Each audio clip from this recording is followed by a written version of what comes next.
پرزیدنت تاجیکستان امامعلی رحمان روز 12 فوریه سال 2024 با امضای فرمان رقم 755 در ساختارهای دادگاهی کشور 23 تغییرات کادری به عمل آورد که اکثرش بر اساس دادرسا، یعنی از یک وظیفه گرفتن و به وظیفه دیگر تعیین کردن آنها شباهت داشت.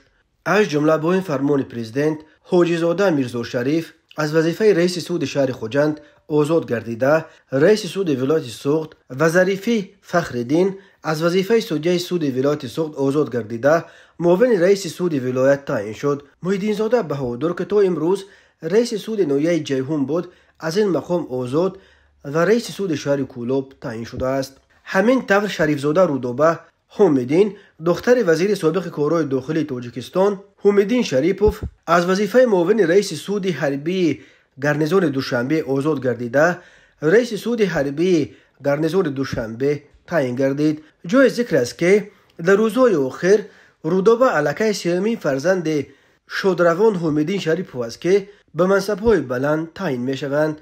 از این قبل روز 5 ژانویه با قرار حکومت تاجیکستان شریف زاده فرخ حمیدین سفیر سابق تاجیکستان در ترکیه و ترکمنستان به مقام معاون وزیر کارهای خارجی تاجیکستان تعیین گردیده.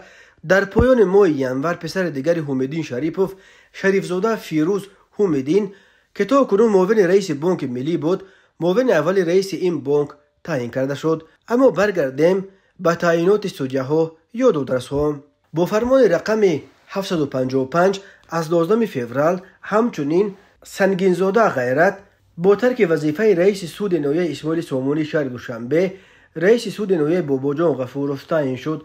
نورعلی زاده سفربک از وظیفه معاون رئیس سود ناحیه اسماعیل سامانی شهر دوشنبه آزاد گردیده، رئیس سود ناحیه جیهون تعیین شد. رهبری دادگاه ناحیه اسماعیل سامانی را به کبیرزاده سرفراز سپردند که تا امروز معاون اول رئیس این دادگاه بود. گفتنی است که سرفراز کبیرزاده پسر مزروب کبیروف یک منصبدار در گذشته پرنفوذ است که در مقام‌های رئیس شورای عدلیه، رئیس کمیسیون مرکزی انتخابات، رئیس دستگاه پارلمان تاجیکستان کار کرده است. همچنین روز 12 فوریه سفرزاده دلاور از وظیفه معاون رئیس سود ناحیه رودکی آزاد گردیده، رئیس سود ناحیه 5 تعیین شد. رئیس قبلی دادگاه این ناحیه عبدالرحمن زاده بختیار در پایان ماه ژانویه با اتهام گرفتن پاره به مبلغ 122,000 سامانی به دست افتاد و با فرمان پرزیدنت از کار پیش کرده شد. سید شاهزاده ظفر از وظیفه معاون یکم رئیس سود شهر خوجند آزاد گردیده، رئیس سود ناحیه مومن آباد تعیین گردید. در عین زمان رحمان جورخان که تا امروز رئیس سود ناحیه مومن آباد بود به جای سید شاهزاده معاون یکم رئیس سود شهر خوجند تعیین شد.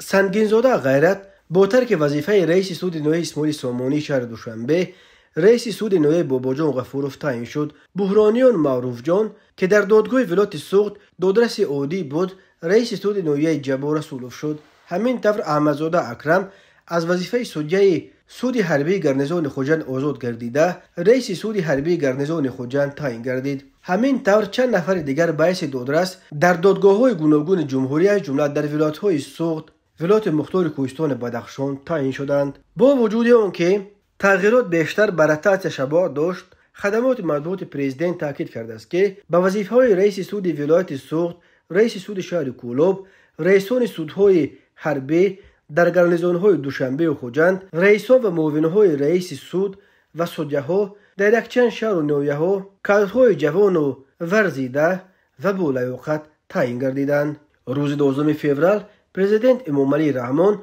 دادرس‌های نفت‌تعیین را به حضور پذیرفته از آنها در سطح بلند دانستن زبان دولتی و از خود کردن کمش 2 زبان خارجی را تقاضا کرده است. دادگاه‌های تاجیکستان از نهادهای از همه فساد زده در این کشور به شمار می‌روند. کارافتادگان می‌گویند بدون دادن پاره حل کردن یگان مشکل در دادگاه‌های تاجیکستان به یک امر تقریبا ناممکن تبدیل یافته است.